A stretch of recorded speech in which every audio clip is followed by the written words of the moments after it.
Yun po, kung sakali man na activated ka na ni sponsor mo, bilang retailer man yan, or dealer, or sabihin natin basic user, or stockies. So, pwede mo nang gawin yung pagla-login portion. Or kung sabihin natin na isa kang dati ng Loadmana member, so, ito po is para po sa inyo ang tutorial na to.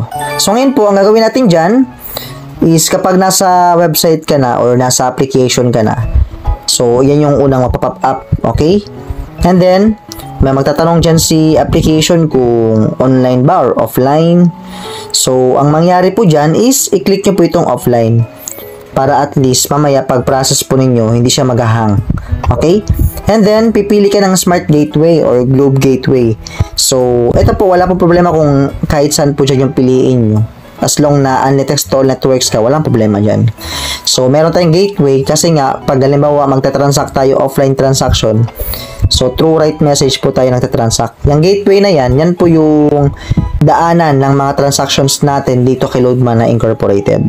Ngayon, ito, mag-click ka lang ng login. So, i-click mo yung login, ito yung lalabas. So, kung si sponsor mo yung nag-activate sa'yo, and nabigyan mo siya ng OTP para ma-process yung activation ng account mo, eh di ihingin mo lang sa kanya yung username and password mo. Actually, mobile number lang naman yan tapos password mo na siya mismo yung nag-customize.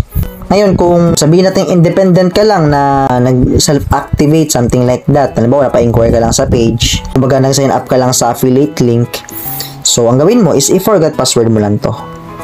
Ayan, para ma-process mo yung pag-reset ng password mo. Tapos, ilagay mo dyan yung number na inactivate sa'yo ni Loadmana.